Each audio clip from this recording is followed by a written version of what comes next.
9.5 hours, although I was in bed for 11 hours.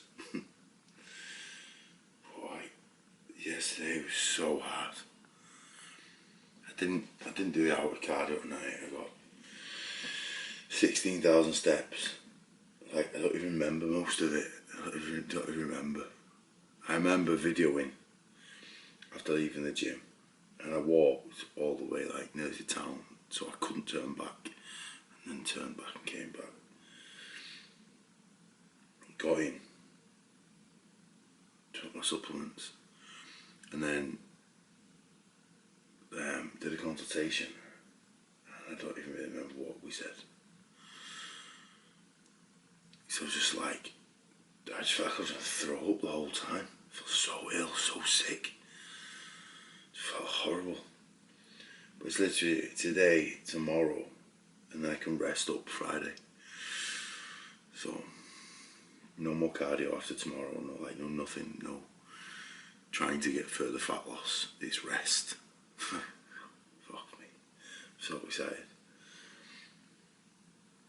But I'm going to do my supplements now. I'm having a full modafinil today. I've had halves thus far. Full one today. And then my brain might work. My brain might actually work. I don't actually know what else I might be doing, and this is stuff I don't even think about normally. But it's taken a lot of thought processes trying to do anything this morning. My weight's like still going. Actually, I've lost 2 kilos in the night, so I say my weight keeps going up. My weight doesn't seem to want to go down, but then I just introduced a load of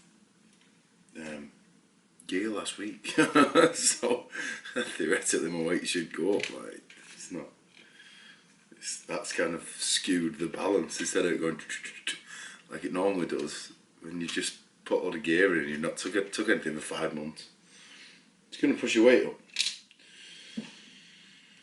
Hopefully I start doing this, I'll start to wake up. I'm going to do steps first. I'm not getting on that bike yet. I ain't got the... I need to wake up. Some couples have an argument downstairs. They're ruining my video.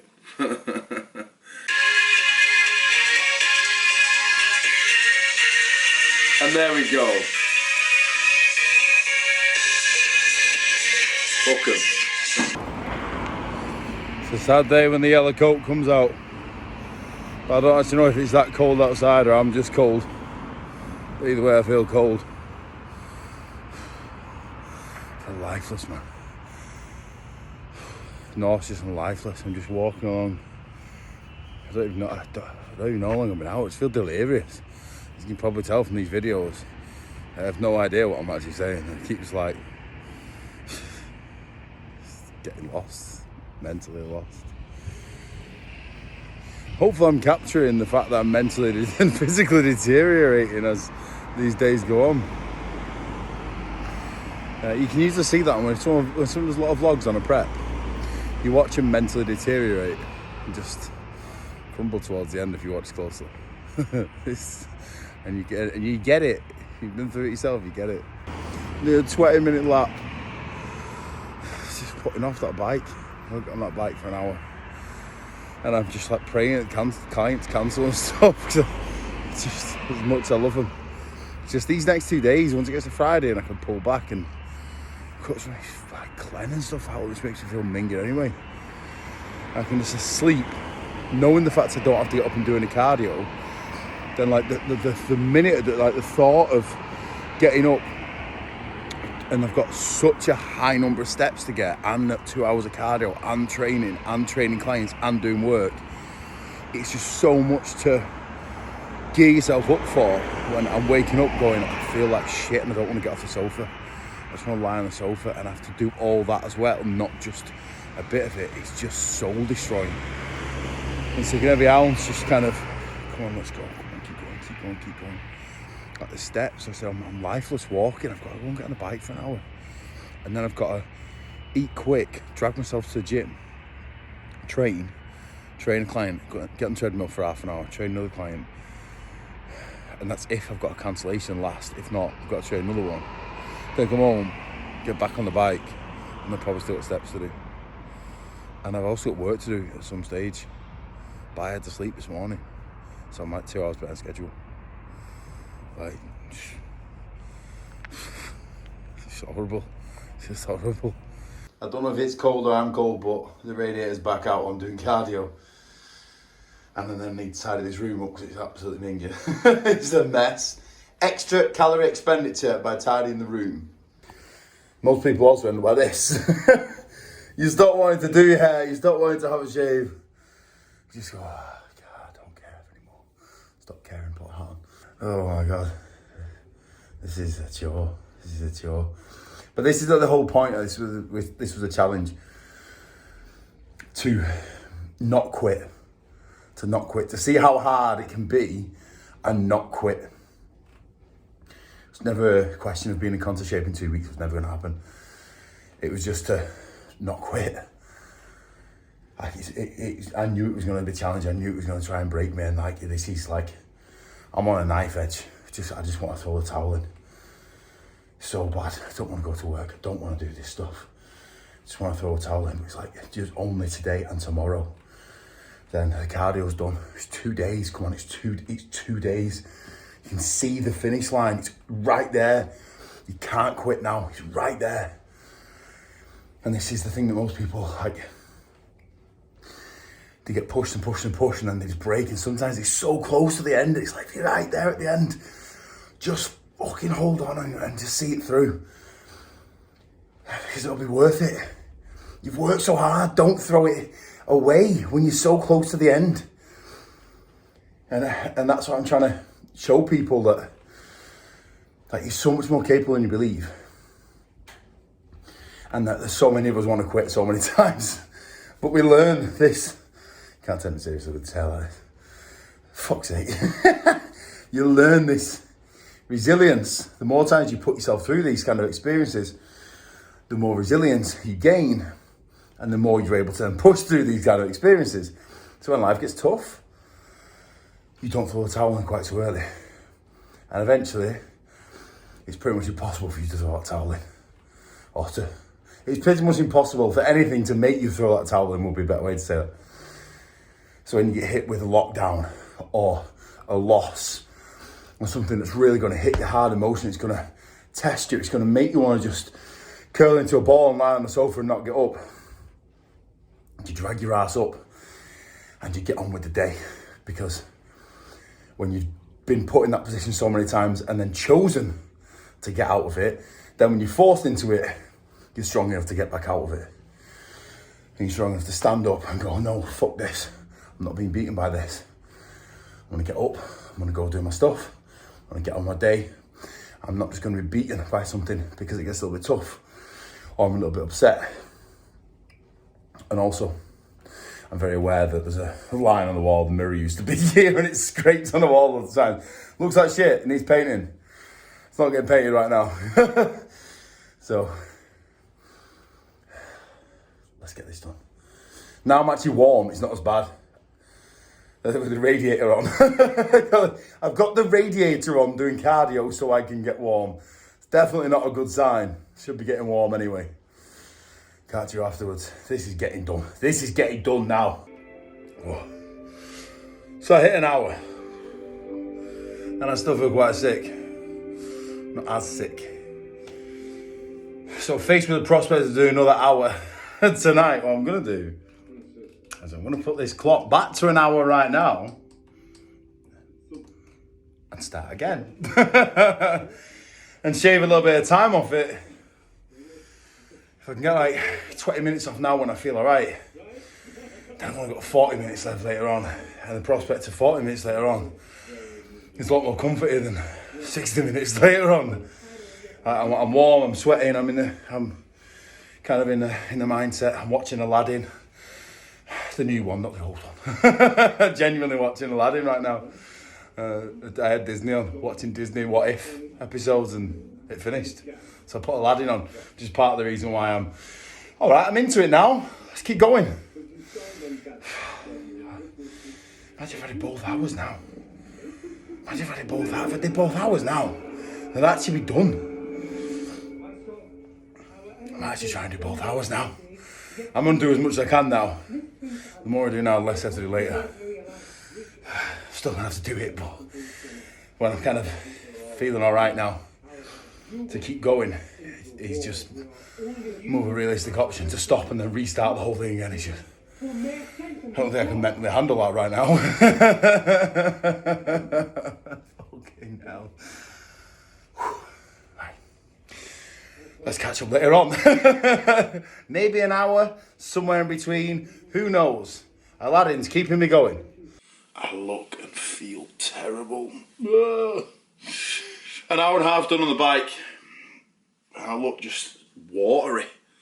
Flat, watery. It looks like my body fat's gone up. It's obviously not gone up. It's obviously not gone up. But this is a mind game that would really start to play on most people's minds. Logically, it is impossible for it to have gone up. When I've just killed myself with activity, I know my food's really low. I obviously haven't eaten food and then just wiped it from my brain. So I'm clearly in a massive calorie deficit. Smashing Clen, T3s, yohimbine, growth hormone. Clearly losing body fat. Don't look like it. Sunday night, I looked full and dry. To be fair, we didn't get one single picture on Sunday as well, which is quite frustrating. But I think the thing that makes me look so different when we go out, because it did it in Ibiza as well, when I'm lean, it seems to pull all the water into the muscle and from out under the skin, which is exactly what we're trying to do on stage. So I'll go to the toilet after the night and look up and go, what the fuck? Because my veins will all be massive and I look really, really dry and tight. The exact look we're trying to create. So I've obviously got leanness in Sunday, yet I looked really full and dry on Sunday, but we haven't got any pictures to show that, which is when I was going to talk about the recreational drugs. Obviously, one big aspect of drinking, drugs, everything else, we always see physique change. If you drink, you're going to be dehydrated. That's one aspect. If you take MDMA like I do, in a club, may as well talk about it. The main things you then need to redo, supplement needs sleep stack, because this contains magnesium, it contains 5-HTP, it contains theanine, vitamin B6. I don't know why I'm running through the list of sleep stack. If you go and just take sleep stack, it will give you pretty much everything you need after you've been getting on it. Doesn't matter what you've been taking, whether it's MDMA or anything else. One of the main things that we deplete is our every chemical we have in our brain, especially serotonin, when we go and whack it all away. So taking a decent dosage 5-HTP plus vitamin B6 in its active form of P5P helps resynthesize that serotonin that we're going to use. One of the reasons why we struggle to sleep, providing we're not still high, one of the reasons we struggle to sleep is because our brain chemistry is completely skewed. Especially if you go partying for days on end and you go to Ibiza and you feel like you're going to die when you come back, because your brain chemistry is completely skewed. That's one of the things that's going to help you. We know this because when I went in 2017, came back and I was like, ugh, and I felt like I literally was going to die for a while. 2019, absolutely fine. But we're taking all these supplements.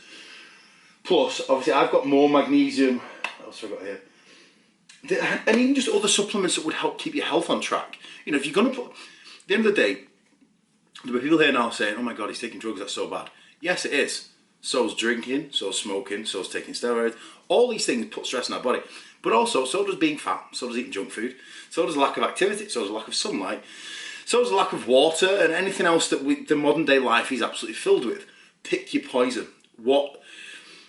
Understanding that all these things are bad for your body, all these things are going to put stress on your body, what can you do to manage those risks? Which is why we're talking about this in the first place, because I've just started taking a lot of gear again last week. I'm taking fat burners, I'm putting my body under a lot of stress without activity as well. All these things are stressful to my body, so managing those is very important. I don't drink, I haven't drank since 2010. It was a life choice. I hated the person I was when I drank. But I had also took MDMA for the first time and loved the person I was when I took it. Didn't feel so rough the next day, didn't have the calories, didn't spend so much money. So I made a life choice at that point to never drink again. And since then I've never drank again because I hated the person I was when I drank. Didn't like the taste of alcoholic drinks, didn't like how much money I spent. And it was a choice. alcohol is a drug, and in some countries in the world this is also illegal. So to turn around and say, well, you can't take drugs because they're illegal, go to Saudi Arabia, alcohol is illegal. Go to Kuwait, alcohol is illegal. So you will get punished for that just like you would do for drugs. But you're also going to pharmacy and buy whatever the hell you want in a lot of these countries. So we start to see where this line gets a little bit blurred because of one country's society or another. So if we actually just take all those away and say, right, objectively, all these things are drugs. Alcohol, marijuana, MDMA, cocaine, everything else we take recreationally, especially in a club setting, it's taken for the same reasons.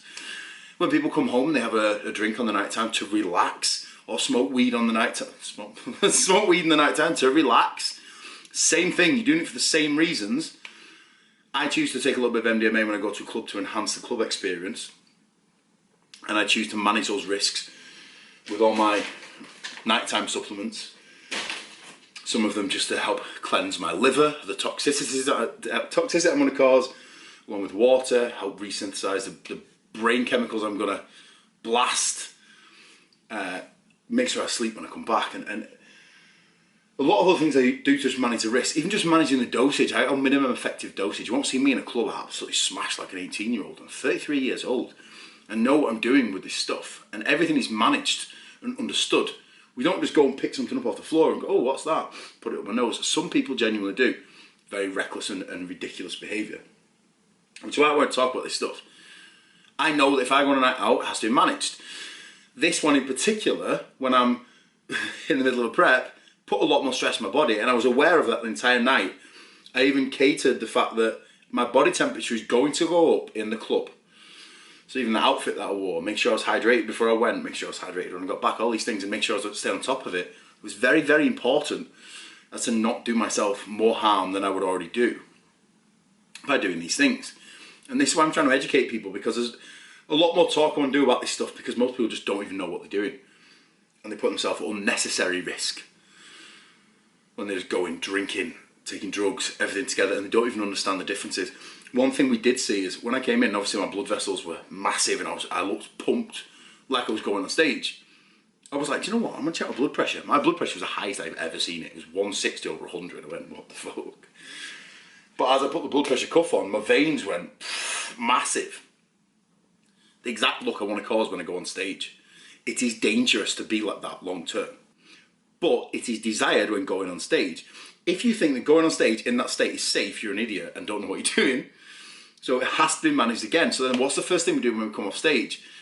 Blood pressure again needs to come down. We need to get some water in, and we need to hydrate before we start eating a load of shit that's higher in sodium and pushing it even higher. We see a lot of people in that dehydrated state come off stage, smash a load of sodium, no water. Fill up even more. And you end up like...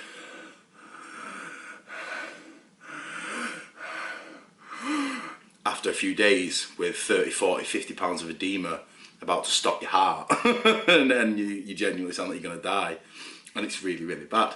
Again, another risk that people don't realise. It is actually the reason when we introduce diuretics, by the way. People take diuretics to dry out. Don't think take them very much when they're in that state and about to die. But if you went to hospital in that state, the first thing they would do, probably give you an IV, IV diuretics to get that water out really quick, because you're in a very, very dangerous state. So I'm going to finish up here, getting my supplements ready, and then get myself to the gym. Hopefully I'm going to dry out as I train, and the water goes into the right places, and I feel a bit better. Because obviously I've gone completely flat. I am fasted from last night. I've just done an hour and a half's worth of cardio. I just don't think my body really knows what's going on right now, but I'm going to finish up my supplements here. I'm going to get myself to the gym, try and get a bit of a pump on, see if I can actually look a little bit better. Trunks have just arrived anyway from Iron Eagle. It was Iron Eagle. So I'm going to put those on later on and have a little see what they look like. I've got the thicker sides to hopefully cover this skin up. If not, just fuck off. Can't really do much about it. It's just going to have to be there. But this was part of the fun. Let's see what happens. Catch you later on.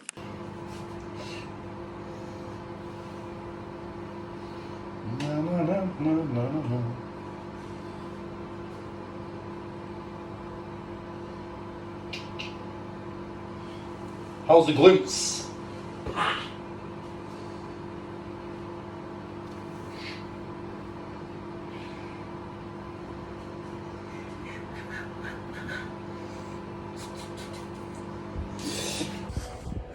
We're flying today. Flying. 5,000 steps left. Half an hour on the bike left. And it's only 8 o'clock. The prospect of doing this now is wonderful after what I've had to endure this last 2 weeks. Not even that bad. I genuinely feel pretty positive for how horrendous I felt earlier. I feel alright. Nausea's gone. Energy's quite high. I've had 2 meals, pre-workout meal, 80 grams of oats, protein powder, fibre powder, bit of berries. Post-workout meal, some chicken, some vegetables, 40 grams of carbs. So less than 100 grams for today. I feel pretty good though. Hunger's managed. Thanks to the liraglutide. Energy's alright. Body temperature's alright, thanks to the coat. Feel pretty good. Take this route home now, get my steps in. If I do 3,000 now, jump on the bike half an hour. Take my nighttime supplements, 20-minute walk, done. Easy. It's not, that's a lie. Achievable. I've just had to sit there and literally will myself to get up. And I think because I've always had to do this myself, that's why this sort of ridiculous obstacle I presented in front of myself was on me. Because no one's ever encouraged me. Literally, I mean, the first show, the only person who actually thought I could do it was Nick, and I don't think he thought I could actually do it. Everyone else was just taking the piss. The entire gym took the piss. I mean, how shit is this actually? The entire gym took the piss, saying I couldn't do it, all laughing behind my back. And one of the funny things then is that sort of I got last laughed at. Most of them still look the same. One guy actually still wears the same fucking jumper he's worn. It was ripped when I was 18. I'm 33 now, and he still wears it. If you go to Ultraflex in Leeds, there's a guy with like it's like a beige, a beige ripped sheet thing. He's been wearing that top for like 20 years, honestly. But I remember there was a guy who said to me after I'd done the first show and everything else, the reason he was so hard on me was because he said in 10 years time everyone else in this gym is still going to be exactly the same. And I go in Ultraflex, the original Ultraflex in Leeds, in Pudsey. It was called Flex Gym, it used to be somewhere else. I went there when I was 18. That's what got me into bodybuilding. I walked in, Charlie, who now owns Ultraflex, was on the wall along with a load of other people on pictures, and I looked and it was the first time I'd ever seen bodybuilders. I walked to the gym and looked at Charlie and went, oh my god, he's absolutely massive. Never seen anyone like that. We didn't have social media, you didn't have these pictures. Didn't even know what bodybuilding really was. So to get into it, it was very different to what you guys get into now, with people like me making videos, people like me telling you what to do, or you can even just pay someone and just tell you what to do. Didn't used to have that. You had to figure it out. I was a fat kid. I'm not supposed to be able to do a bodybuilding show. I wasn't even supposed to lose weight. Fucking, I was the fattest kid in the year. Everyone laughed at the fact of losing weight. The fact I took PE as an option at school, everyone laughed. Literally went in on the first day and everyone laughed. Well, most of you are fat right now, so go fuck yourselves. Genuinely, I've never actually thought of that. Yeah, most of you are actually fat and going like bald, look dead old, and really, really unhealthy. Still live in Saddleworth. Probably go to the commercial on a Friday night. I mean, I live in Salford, so it's not like I upgraded that much. But still, my point being that I've never gone to a show with the intention of winning, which seems really backwards to most people getting into it now because it's all about winning. You have to win, you have to win. Most of you are getting into it with a big prospect of winning. You have coaches that tell you what to do. You don't have to figure it out. You're supposed to fuck up. You're supposed to be shit the first time. There's only the random people like Nathan Styles who turn up and absolutely annihilate everyone on the first show. Most people are not supposed to look like that on the first show. Now, the first timers are more serious than someone who's been competing for years. They all got posing coaching. They're going to posing seminars for like 12 months before they've even stepped on stage. They've got a bikini made, God knows how many months in advance. They've got a coach telling them what to do. I've still not had a coach tell me what to do. But then it's also the fact of when you're having a really shit day and you're wanting to quit and you message your coach and gives you some encouragement, says, come on, keep going. What about if you took that away and you never ever had that? You'd never ever had anyone actually encourage you. Actually have people actively discourage you and laugh at you. Not one person give you any advice, not one person help you. You have to figure it out on your own, and you were disadvantaged because you're already fat to start with. Picture that. And that's why I'm here doing this challenge. Because for me, it was never about winning. It was about actually just seeing what I was capable of. The fact I got to a show the first time was fucking unbelievable. I was like, oh my God, I've actually got here. I've got here. I've actually got here. And then people kind of turned around and went, oh yeah, you looked all right. I didn't. I looked really shit the first show. But the standard was lower then, so it was kind of realistic. But the funny thing is that, like I say, most people now think it's weird that what do you mean not have a coach? You'll get into a very different world to what I got into. I got into, you went to the gym, you went to Ultraflex, and you saw bodybuilders, and then you trained seriously and you loved to train, and then you decided to do a show because you trained seriously for years. You didn't start training because you looked at Instagram and you saw people who looked good. No one around you really trained. Bodybuilding wasn't really a thing. No one knew what steroids were. No one knew what they were doing. No one could pay a coach to tell them what to do.